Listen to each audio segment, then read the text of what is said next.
the Hot Seat with Priscilla. It is your favorite day of the week, obviously, because it is Wednesday and we are here live in the studio at Social Media Shows. It is getting a lot warmer in Las Vegas, which I am so happy about because I love the sun, I love the summer, and the winter has lasted way too long. Anyways, I hope you had a great week. I know it's been really sad because you only see me once a week. But today we are going to have an amazing show. So far, we have one of my friends here. Now, he's going to be an amazing guest. We have a lot to talk about with him. He does so many things in Las Vegas, and I'm completely honored that he is going to be on this show. If you guys stay tuned after the break, you're going to probably recognize him because he's been around Las Vegas doing everything under the sun. And every time I go to a important event, of course, he's always there. So make sure to stay tuned to see who our special guest of the day is. And I'll see you after the break on the Hot Seat. I can already feel you judging me, and not for what I've done in the past, but for what I'm about to do. I had what mattered, and I got careless. Like, I don't deserve more. I don't deserve sympathy. I don't deserve to be here. Where the hell are you? Why aren't you answering your phone? Jenna! What is the matter with you? Someone once told me, you may not be everybody's cup of tea, but you're somebody's shot of whiskey. Excuse me, ma'am. My car ran out of gas and I left my wallet at home. Could you please spare a couple dollars so I can refuel my vehicle? I literally have nothing. What's it gonna take to get you to join the program? Get back, dog! If Jesus wanted you to have a dog, he would have blessed you with a foal and a leash now, wouldn't he?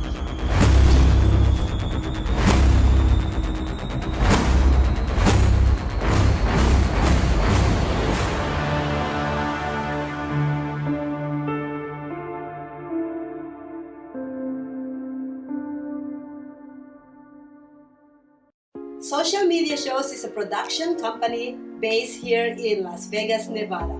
We offer these services.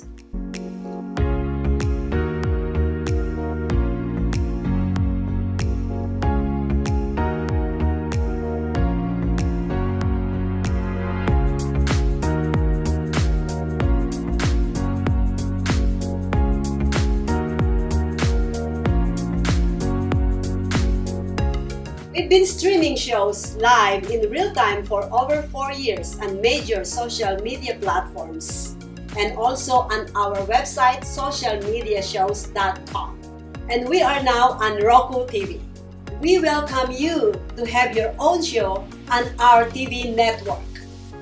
Call us 651-955-8743 or email us at admin@socialmediashows.com.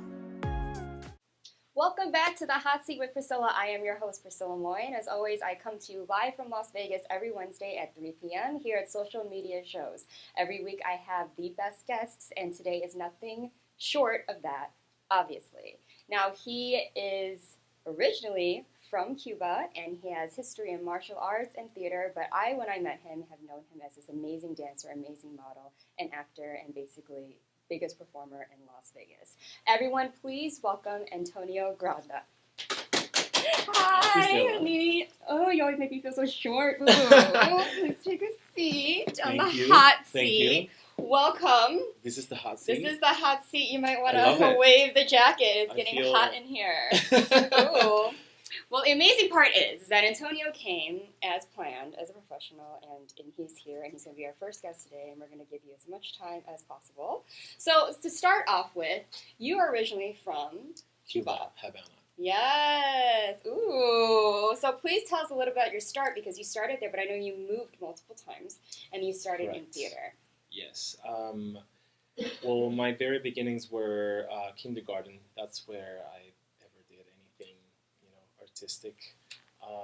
I started with theater. I moved on to singing pretty much around 8 years old. Mm-hmm. after that, things happened, life, family.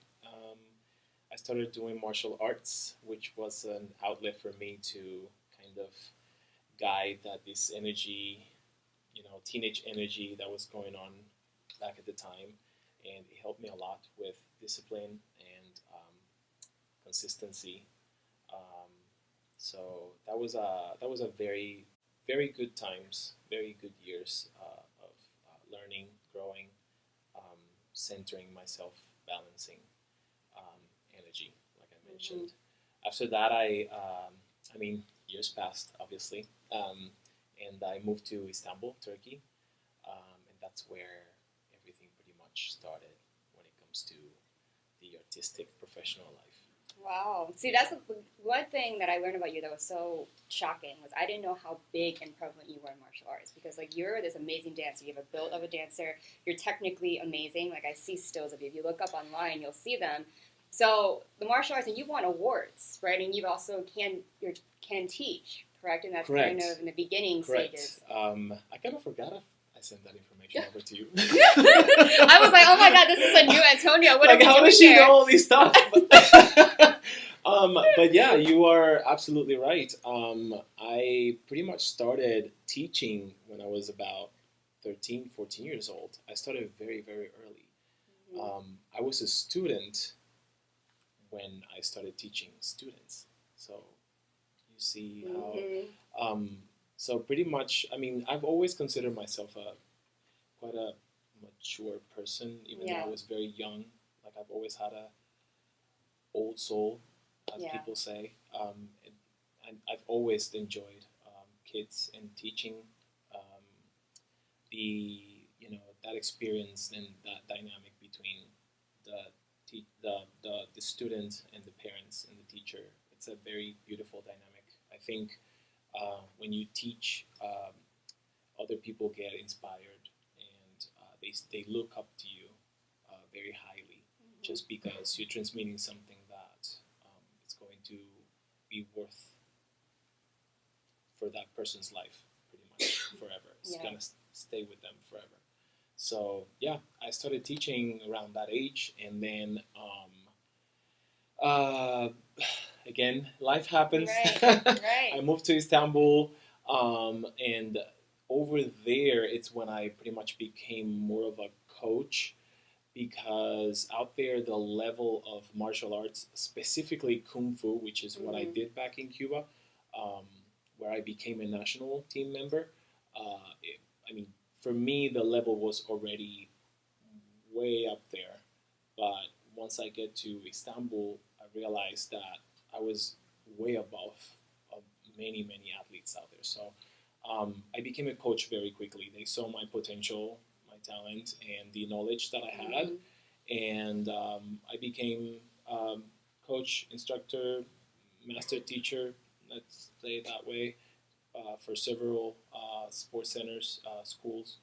And several of my students actually won medals thanks to the training that I gave them.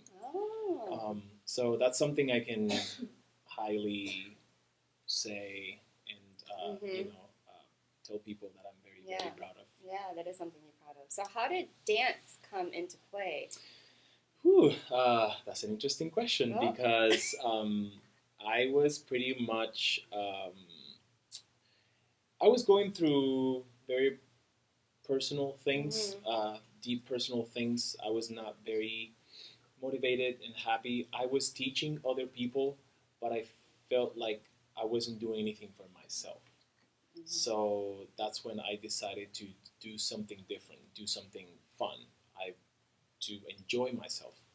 I remember seeing this dance competition on the Turkish TV, and funny thing is that the sports center where I used to teach at, this friend of mine knew a choreographer that was actually had a team for this competition that was showcasing on TV. She introduced her to me, and this person, her name is Sanem Demirkaya, which I owe so much for when it comes to my dancing career. She brought me into the practice sessions and just told me to follow along. Let's see how you do. Mm-hmm. And by the end of the training session, she was very, very impressed. She took me in right away, and that's pretty much how everything started. Yeah, because you were just naturally gifted, because that wasn't, apart from your little theater thing, the main point was for you was the martial arts training. I think it all happened naturally, you know. Since I'm from Cuba, which is a place where dance, music, you know, the arts are just everywhere. Yeah. I think I already had that in my blood. Besides, my mother is also a professional singer. I'm also a singer because of her. So I think it was already there. And, you know, starting with theater and then singing and then dropping singing and then doing martial arts, I feel like I left the arts a little on the side to do martial arts, but at the same time, kung fu, wushu can be so artistic as well because you perform, you know, very, very difficult routines, which are extremely physically demanding. But at the same time, you have to perform with along music. Mm-hmm. So I don't think I ever left the arts, you know, completely on the side. I think it was just a different line of a different artistic line, I would say. So I think that was for me a preparation to get into dancing. I think it's just like I said, Yeah, it just happened. Everything bleeds into one another, and then you kind of just found some new love that you had that pushed you into something else. Exactly. So, as far as the type of dancing, did you find the how do I say, the transition pretty simple when it came to a certain style? Was there one that you're stronger in than another, like contemporary, jazz, modern? I think that, for instance, Tai Chi gave me the ability to be softer, to be more vulnerable, and pretty much portrayed that other side of me that most people don't get to showcase when even when they're dancing. You know, some people are more hip hop dancers or break dancers or, you know, bone breaking dancers. They're not as vulnerable as contemporary dancers. Right. They're more open. Their lines. They tell a their story moves. with their body. Correct. Basically. Correct. Yeah. But still, it can be read the same. Mm-hmm. It's a little bit complicated to explain for people that are not dancers or performers like us. But everything relates, I think. But yeah, Tai Chi allowed me to do that. But also Tao Lu, which is Chan Chuan, Nan Chuan, which are more external categories, they allow me to be stronger and, let's say, hit harder the moves. Mm-hmm. You know, something I did struggle with was slowing down. Slowing down and pausing and being a bit less aggressive. Martial arts, obviously, it's all about defending and attacking, so it's a bit more aggressive. But when it comes to dancing, sometimes you have to be aggressive or not, vulnerable, softer. Have the control so with those yeah, things. there's a balance that you have to learn how to keep throughout the routine. So yeah. Because what's so interesting about you is that you speak a lot with your body, which shows kind of that type of training in the past. Because I know, like, your natural presence, I remember when I first met you, you seemed more reserved.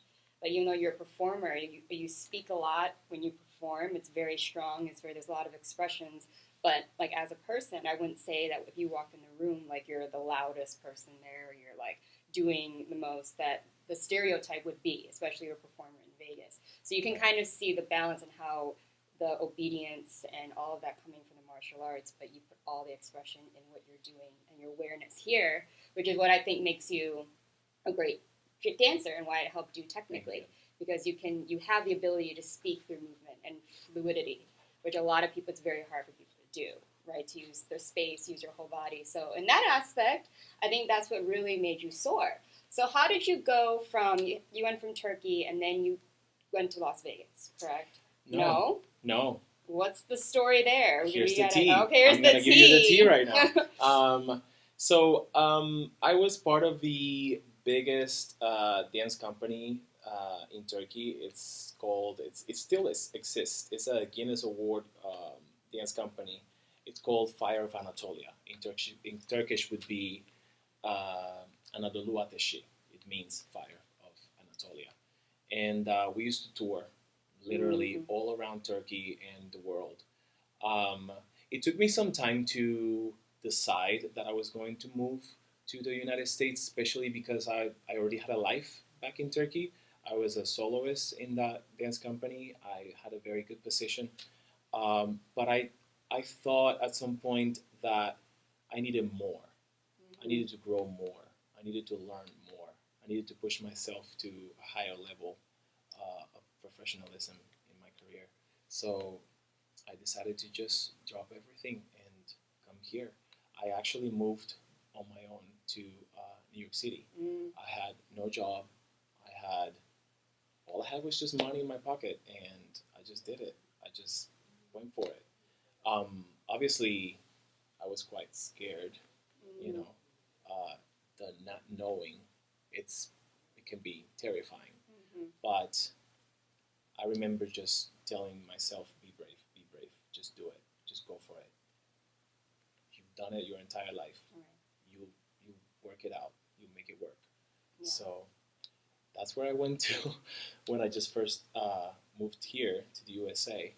And then eventually I traveled to other states in this country, and finally it's quite ironic because I actually visited Vegas about 2 or 3 times before I moved here, and my plans were never to move to Las Vegas. It was not the place that I wanted to land on, but again, life happens, Right. and I just ended up being here. Yeah, and you've done how many shows when you did come here, right? I didn't actually do quite a lot of shows. I've done a few. My first show was Divas by Frank Marino. It was a female celebrity female impersonating show. It was a very very fun show, and I think also because of what I was going through personally in that moment, it helped me a lot to again channel that energy into the arts and let go of what I was feeling at the moment, which was pretty much heartbreak. So I have to be extremely grateful for that opportunity and for the few people that actually helped me to get there. Um,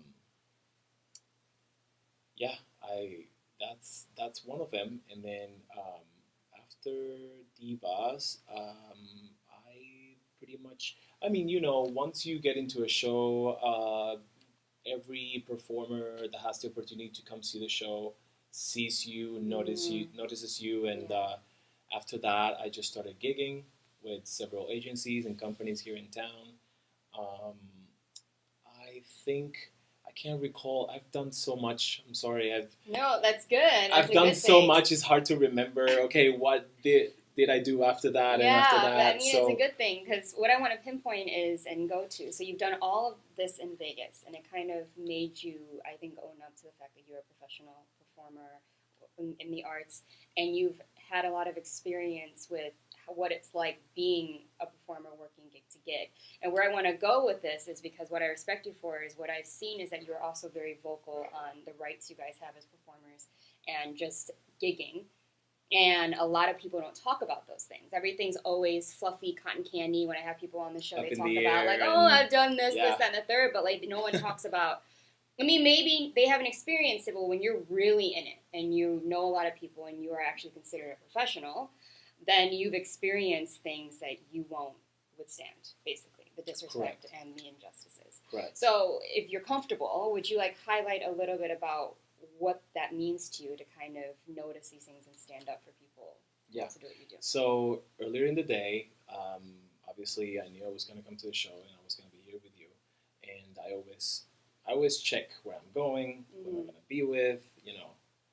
Pretty much I research a little bit, and I saw your post on your story, and I can say that I relate to you so much. First of all, I respect you so much because I think we have this thing in common, which is going out there and just make it happen. I think I told you that last time I saw you at WPPI, and yeah, when it comes to things that most people don't talk about in the industry, when it comes to dancers, models, acrobats, singers, whatever the line of work is, there are certain things that are not very pretty to say and acknowledge. And I'm one of those people, just like you, that are not going to stand them and that I'm going to be definitely vocal about it. Always politically correct and as academically correct possible, and in a very educated way, um, to basically let people know that something that just happened or something that was said, it's not okay. I feel like a lot of performers don't prefer to not say anything because they want to keep booking the jobs. They want to keep earning that income. Um, but one thing is working for the money, the other is working for your art and for what you stand for and your values and your standards and your morals. And that's something I respect, value so much. I relate to you because of it. And I think no matter what, you should always stay truthful to yourself and your art and what you stand for. Yes. So, I wouldn't like to get into details. There's a lot of things that we could talk about. Right. I just know that with dancers in particular, even with their agencies, they're put in positions, and as athletes, right, you need to be in a safe environment. And I've just seen a lot of word of professional dancers, even big ones that work on music videos, and there's just a lot of disrespect and unprofessionalism when it comes to the dance community. I see it all the time online. I see posts and stories and just stories that happen. They happen. They exist. And big sets with big people. Correct. Yeah. And for regular people, I call regular people to the ones that are not in the industry because obviously they don't know. Yeah. But this could be, your family, my family, a cousin, a friend, whoever doesn't really know anything about our line of work and what we have to go through sometimes, in auditions, in a show, in a job, whatever it is, that, sometimes it isn't as pretty and joyful and beautiful as people think. And for us to, be in that spot, it takes sometimes a lot. Yes. And then people will walk over you if you don't say something. So it's kind of like a double-edged sword. You speak up and you stay in your place, but you could also get a lot of backlash for it. But at the same time, you're kind of like, yeah, but that's not me. I'm not someone that can just be walked over and then just... I feel like in the past, I used to be way more verbal, and I would react to the whatever situation right away. I think I've learned now to take a step back and think about, okay, what just happened? How can I manage the situation?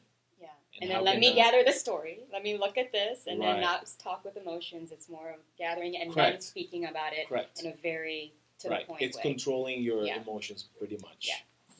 Yeah, and we all go through it. Yeah. So now when I met you, I think it was mostly they're doing some stuff on films, on movies, right? Yeah. And so is that another avenue that you're trying to get into? Is also get into the film acting, television acting, camera work? Certainly, yes.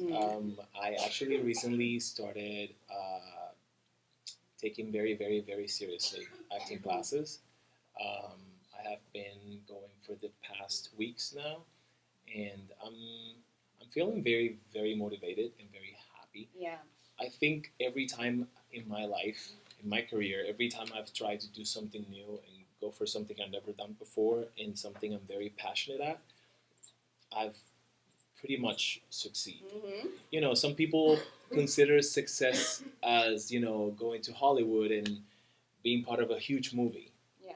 I don't think that's success for me, because you could still go and do a huge movie but still be personally unsatisfied or unhappy or struggle with whatever you could be struggling with. And I mean, we see true stories every day on the news, on social media. We see it every day. We know what happened actually not too long ago to a very, very famous entertainer, dancer, you know. I don't want to mention names, but we all know what happened with him, and it's extremely sad to think that someone for the public eye could be so majorly successful and still be at a point where he had to take his life. Yes. So that's something that we all, I think, need to, again, take a step back and think about, and pretty much look at your what's going on in your life, what makes you happy, what doesn't, what you stand for. Exactly. Are you doing what you truly like? Are you in a place where you're happy, where you're comfortable? What you need to consider a lot of things about yourself and your surroundings in order to say, okay, I've made it, I'm successful, or not. Yeah. So I think that when you have come to a place where, in my opinion, where you never even thought that you could be in, and now you're living this pretty much dream, and it's just, it brings you joy, it brings you just so much, this energy of this fulfillment. I think that's the right word. I think that's when you have succeed. Yeah, because when you can sit here and call yourself that thing and know that that's your full-time job and that's how you present yourself, that's where you meet success. But we're always trying to search for the next job, because so we don't live in the moment and realize how far we have come, because we're not where we want to be. Yeah, right. We're always rushing and rushing and we're rushing, trying to be there, trying to, right? Because we're getting tired of all these injustices, right? But it's all part of the journey, and the good thing is you can spot the ones that will make it because they continue to go. And I don't know them outside of doing that one thing, and they're consistent. Correct. And no matter what you do, I mean, life is hard. Life is unfair. Again, we see it all the time, every day. And no matter how hard it gets, you have to keep going. You have to keep doing what you're doing. Yeah. There will be always bumps on the road, but you just have to stay consistent, just like martial arts taught me. And see, there you go. And that's discipline is a very important thing to teach young kids, discipline and work ethic, because that will take you farther than anything else. Right. And so the biggest thing that I think I take away is when I look at someone and I ask them, like, why do you want to do insert job here? Right? When people ask me advice. And then they don't know the answer. And I think that's where people will never find success or happiness, because they want it for the wrong reasons, whether it's modeling, acting, dancing. And so if I ask you, like, why do you want to be, I'm going to use artists because you are an art in all form. Correct. What would you say to our audience? Would you be a little bit more specific So, when it comes to... If I just met you, okay. I'm going to pretend I don't know. Okay. As I try to do with every interview, I pretend I don't know. I just know what's on paper. And I'm like, hi. So I'm like, you know, you're a performer, you're a dancer. Yeah, I am. Why this? What's your end goal, and why is that your goal? Interesting question. Thank you very much. I think that's a hard question, because I could give the easy answer to you, which is because I love it. Right. But I think it's way deeper than that. I think it's all about who you are as a person, as a human being, spiritually, emotionally, mentally. I mean, in all kinds of levels. I think that it's just your spirit. That's what you enjoy. That's what you live for. That's what what makes you happy every single day of your life. That's what will keep you going, even when you have bumps on the road. There's no way to say, okay, I'm done with this. I've come to a point where I've found myself kind of stuck, I would say, or maybe burned out, if that's the word. You know, uh, where you have to kind of, okay, think about, okay, what am I doing with my life? Is this the right thing for me? But then you get booked for whatever job, and then you remember Yeah. why you fell in love with it for the first time in the first place. So, So what does the end goal look like for you? Do you end goal. Yes. Whew, I don't think I'm personally trying to pursue being the dancer of the world anymore or the best dancer. I think that's a skill I already possess and I definitely want to use in my career. But I think I'm at a point where I want to be more of um, I want to use my image in the acting filming industry. Okay.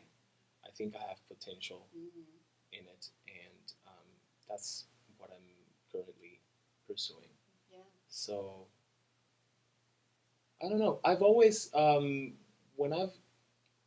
when I have been part of interviews like work job interviews, and they ask me kind of the same question, I always say as far as it can get me, Mm-hmm. as far as I can go. Yeah. I don't really know, because sometimes your expectations can disappoint you majorly, and that could lead to just drop it. Yeah. I'm done. And you also don't want to look that big in front of someone you just might be like, I'm trying to be a star, right? Like you don't want to Correct. give the wrong impression Correct. of who you are as a person. I mean, I think we all artists, dancers, models, singers, whatever, we are all stars. We know it. Mm-hmm. We're all amazing. We're all beautiful. We know it. It's there. When it comes to making it to the big screen, Mm-hmm. that's a whole different level that I think that some people work very, very hard for it. Some others just naturally have it. Yeah. And it just naturally happens. Or people don't want it. That's not everyone's dream.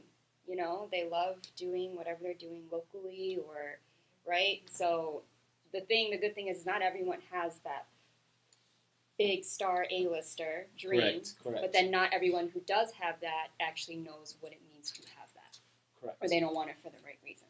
Correct. You know, oh, I love getting deep with you. I know I'm not going to make this easy for you. So what's good about you is that are you bilingual, trilingual? Trilingual. Trilingual. So would you ever consider, because I think what makes you marketable in many ways, not only do you have the leading men look, is that you can also do things in different types of films abroad, or even films that are kind of about in a cultural aspect and be able to speak the language and have kind of a foot in the door. Is that something that you are possibly thinking about? Yes, definitely.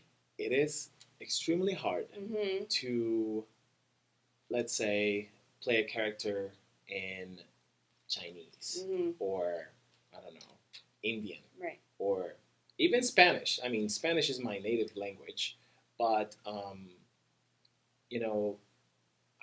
I've lived already half my life, and half of it has been abroad. Mm-hmm. So I've had to learn Turkish. I mean, I lived in Istanbul, Turkey, so I had to learn Right. to be able to not only go in life Survive. and survive pretty much, but also to teach other people in their language. I already knew English, but at the same time, it wasn't at the level that I have right now, where I can speak fluently and very comfortably. Yeah. So American English. American basically, English, correct. Right.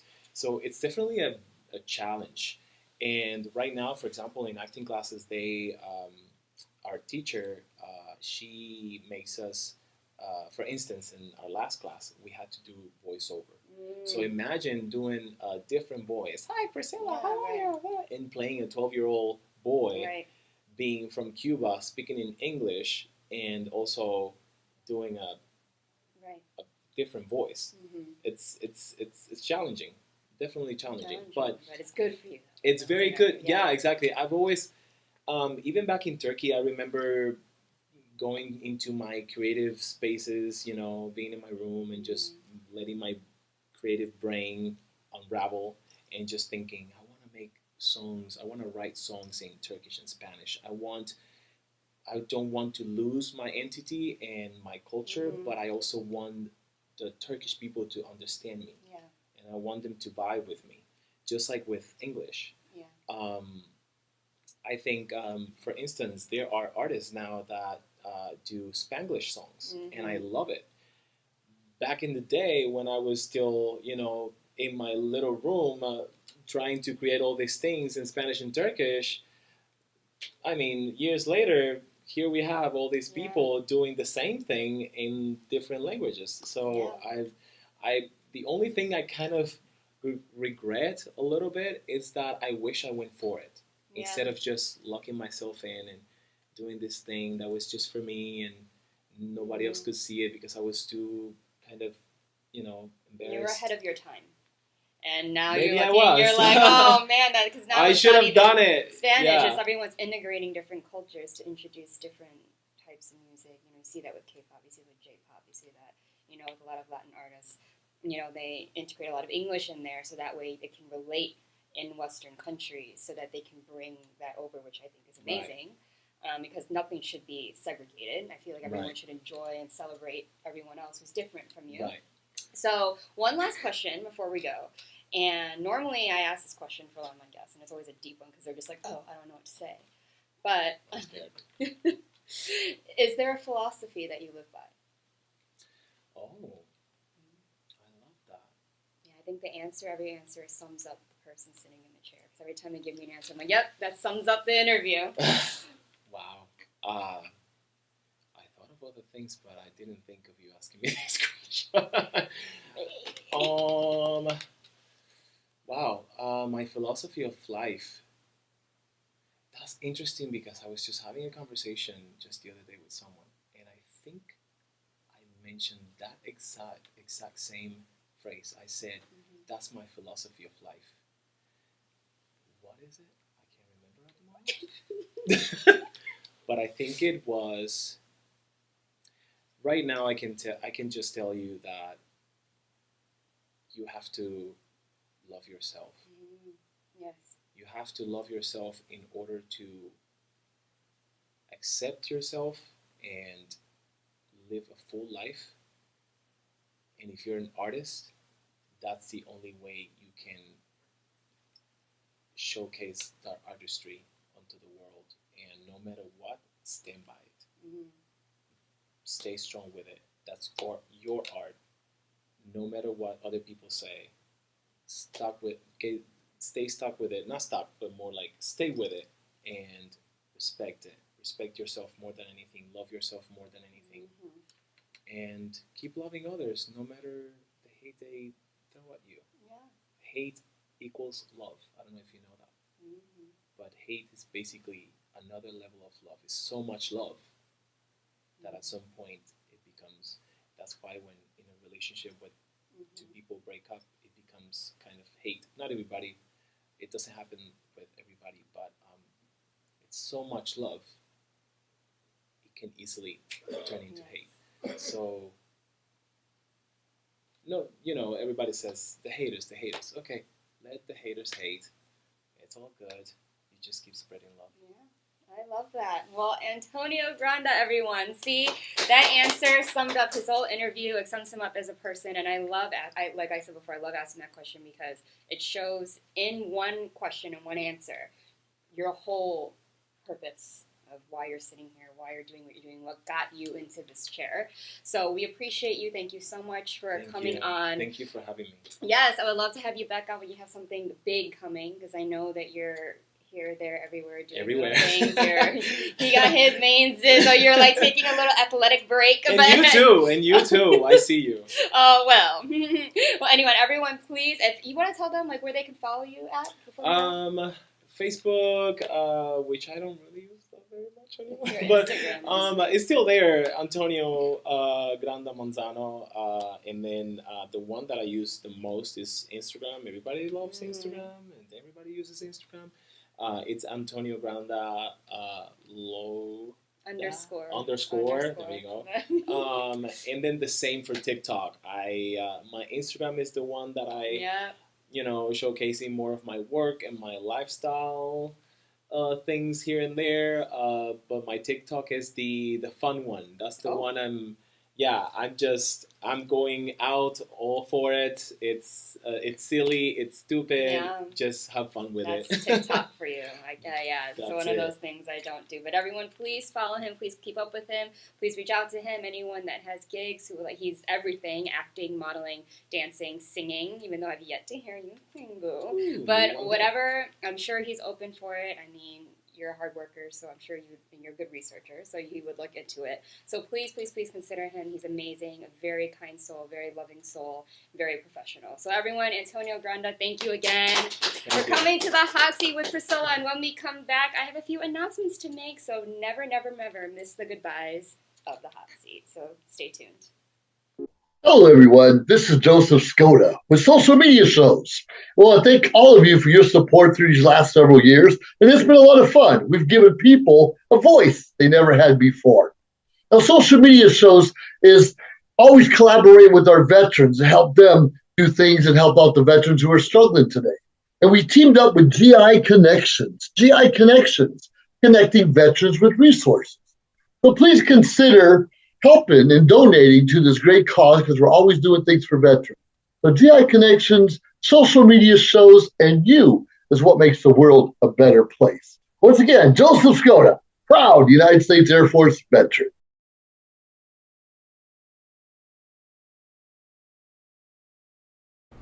Welcome to Social Media Shows. Have you been watching social media shows recently? Of course you have. We have been live streaming for 4 years across social media platforms. We produce over 70 shows with over 1,000 episodes. In the process, we've helped over 100 creators realize their dreams and start their own show. We give platforms to promote your business. If you are an artist, if you have an event, if you are entrepreneurs, or if you have a story. If you haven't done it yet, go ahead and subscribe and follow us on major social media platforms. And if you have a great idea of a show, join us.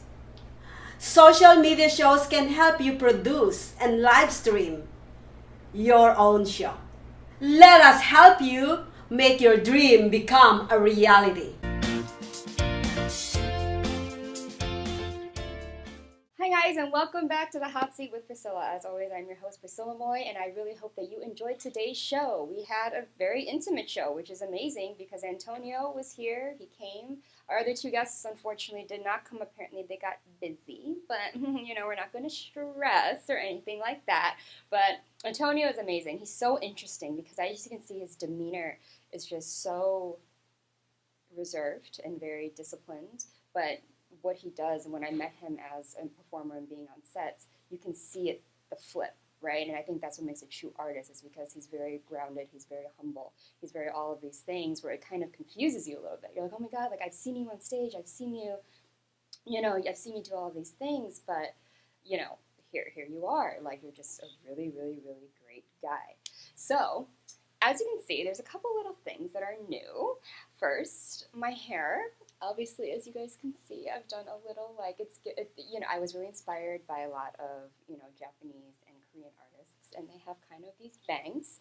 So I really wanted to chop my hair off, but I was like, I can't do it, right? I was like, posting the stories, I'm like, should I do it, should I not? Because I vowed I'd never have, like, a bob again, but I was like, maybe I can make it high fashion, right?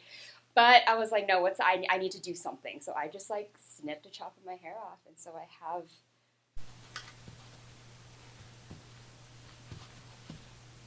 Anyway, moving on to the next thing. I mean, this is all of these announcements are just because I'm about to have fun right now because we don't have any other guests. And because something's happened today and you might as well, it's the hot seat with Priscilla, so you might as well be updated with Priscilla, right? And I want to show you guys my socks. So I'm going to step on this little apple box and show you if we can all see.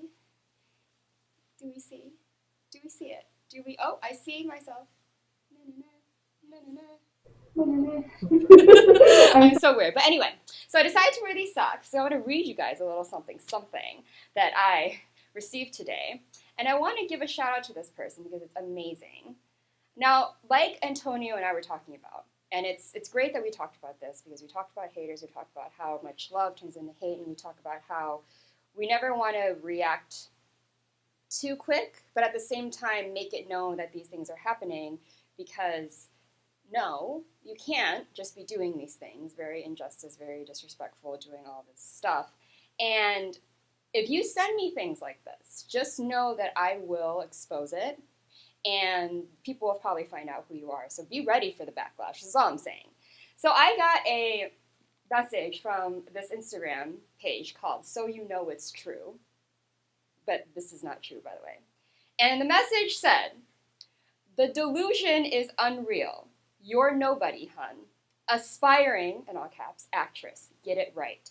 Student films and being an extra does not make you an actress any more than girls being IG models make them models. It's all aspiring. Don't embarrass yourself." Now, a couple things. So you know it's true. You're not true. All of these are false information. I don't do student films. And I've done extra work, but that's not all I do. So first of all, the reason why you're coming to me is completely false. And so the reason why I'm saying this is the fact that I know people feel the need to think that, like, everything in our world is beautiful and everything is here, there, our lives are so hard, right? But when you have to wake up every day and get messages like this as a normal person, like, that's not really something that we all want to deal with, right? But it's something that I sit here and do. Now, at the same time, just because I am in front of the camera and because I am accessible to the public does not give you permission to constantly just send messages to me being completely disrespectful and then also think that I'm going to do nothing about it. So you mess with the wrong one. I'm very, very, very open with my followers and actual supporters about the things that I go through because when you see my journey, nothing about it is easy peasy. And it makes everything that I work for so much better and way worth it. So I want to give a shout out to that person because I think you have to know me personally to come up with any of those information, but have a fake account. So, because you have, based on how you would even know I've done extra work, because I don't post that, obviously. I'm not that, it's a frown upon it, right? I mean, it's a great thing. You get experience, all that stuff, but that's another story for a different day. But I see you. And maybe this is what you want. Maybe you want me to, like, talk about you, but just so you know, you about to have a lot of hate coming your way. Anyways, so that's a quick story time because Priscilla is all about PSAs at the end of the hot seat because it is the hot seat and to sit here is very, very hot and I will put you on blast on this show, whether you're actually a guest or you're just someone on here wants to start some fire. So I'm gonna ignite the flame and pour some gasoline on it and then we're gonna talk about it on the hot seat. Anyway, well, that was today's show. Remember my socks, period. But again, I am your host, Priscilla Moy. Thank you for all the people who actually do share, like, subscribe, comment, and actually support and see actual talent that come in here, actually love to spread love and use social media for good. Because I think that's what we all need to learn is to use it for good instead of hating on people who actually are out here doing something. I would like to see you people take that time and put it into yourself and work on yourself and do things that you want to do because at the end of the day, like, we all want to be happy and that's what we're talking about. Like, unfortunately, there's a lot of people who are very unhappy in this world and put it on other people or put it on themselves and it's a really, really, really sad case that no one likes to see. So anyways, I'm spreading love to all of you, even my haters, and trying to promote and using social media for good. Use it for what it's for, to have fun, to market, to network, to meet people, and to just do great things for yourself and for other people. So as always, I'm your host, Priscilla Moy, and please stay tuned for next week. Woo! So many words, I just keep talking. Next week on the hot seat with Priscilla at Social Media Shows. I will see you then.